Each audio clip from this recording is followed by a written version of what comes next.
Kamis 28 Juli kemarin, pedangdut yang juga terpidana kasus tindak asusila Saipul Jamil dihadirkan menjadi saksi untuk sidang pra-peradilan atas kasus suap yang melibatkan Panitera Pengadilan Negeri Jakarta Utara, Rohadi. Seperti kita tahu, Rohadi tertangkap tangan oleh KPK bersama kakak kandung yang juga manajer Saipul Jamil serta tim kuasa hukum Ipul Berta Natalia dan Kasman Sangaji. Uang senilai 700 juta rupiah menjadi barang bukti tertangkapnya Rohadi, Syamsul, Berta, dan Kasman. Diduga kuat uang ini untuk suap berkait dengan vonis ringan yang diterima Ipul. Di depan majelis hakim pra-peradilan, Saipul Jamil mengaku tak tahu apalagi kenal dengan Rohadi. Hanya saja ia tak mengelak perihal mempercayakan penuh kasus yang membelinya dan segala keperluan kala itu, termasuk urusan keuangan kepada Syamsul, sang kakak dan sekaligus manajernya. Dari saya waktu ditahan di Polsek. Untuk keperluan saya, untuk juga keperluan pengacara. Apakah abangnya ataupun Aminuddin pernah menyatakan mengambil uang untuk bayar kepada Rohadi? Tidak ada. Cukup yang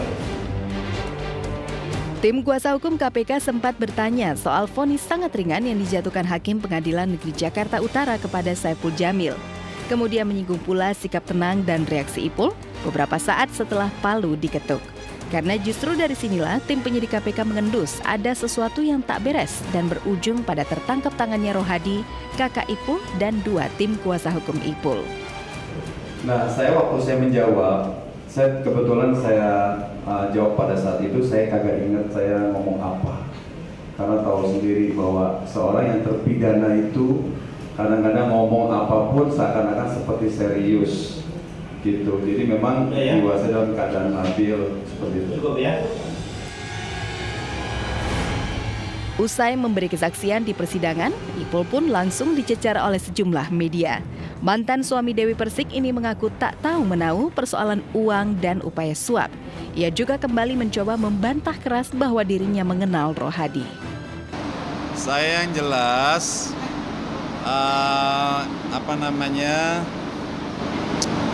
modal bismillah, itu aja sih. Itu ya, yang saya sampaikan adalah sebenar-benarnya. Nggak kenal itu yang namanya Rohadi,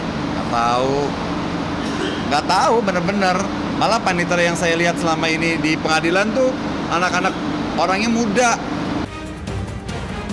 Kuasa hukum Ipul justru menilai kasus yang tengah disidik KPK bukan kasus suap, tapi justru lebih kuat terindikasi kepada kasus penipuan. Dan kliennya beserta sang kakak Syamsul Hidayatullah justru korban. Bahwa Bapak Rohadi sama sekali bukan panitera di dalam perkara Bang Ipul. Sehingga hal ini adalah hal yang sangat aneh.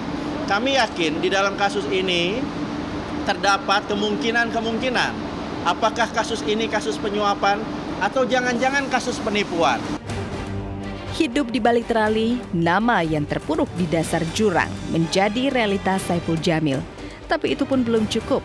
Karena sang pedangdut kini juga repot oleh pemeriksaan penyidik KPK karena dugaan tahu atau bahkan terlibat suap terkait dengan vonis ringan yang diterimanya. KPK juga sudah secara khusus memeriksa 4 hakim yang menyidangkan perkara Saipul Jamil. Pasal yang dituduhkan kepada saya ini kan alternatif 3. Bukan saya dituduhkan 3 pasal. Jadi dengan pasal alternatif 82 atau 290 atau 292. Di sini hakim jauh lebih tahu karena apa? Melihat fakta persidangan. Ternyata si jaksa ini kan nuntut saya kan di 82. Ya kan ternyata fakta persidangannya 82 ini sama sekali nggak ada unsurnya.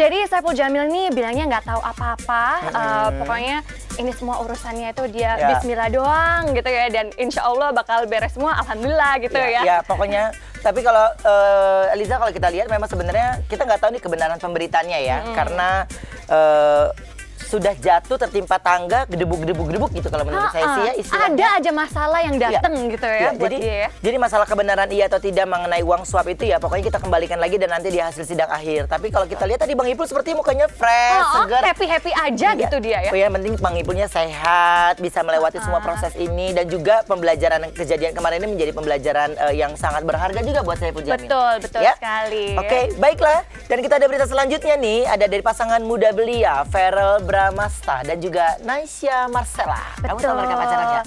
Tahu loh, soalnya mereka tuh sekarang itu mesra banget, nunjukin ke publik kalau mereka itu sering makan bareng, keluar bareng. Verrell Bramasta anaknya siapa? Anaknya si anaknya Nadia. Nadia pacarnya. Gue lupa nama mamanya. Anaknya Mama Vena Melinda. Betul, saya kan anak muda, jadi ngikutinnya berita-berita orang muda. Beri di garis bawahi nggak? Saya anak muda, maksudnya gimana? Anak muda. Terus saya anak muda, situ. Gue seukuran Vena Melinda, enggak lah, karena membawa acara. Oke, mereka ini memiliki hubungan yang sangat serius, tapi mereka ini sekarang sedang mencari sesuatu atau hadiah untuk Mama Vena. Apakah ini adalah salah satu trik untuk mendapat restu dari Vena Melinda? Bisa jadi. Pinter itu taktiknya bagus berarti dengan ya. Verrell punya pacar, lu berapa tahun berteman nggak punya pacar? Oh my God, harus Saat lagi ya. tetap diobsesi.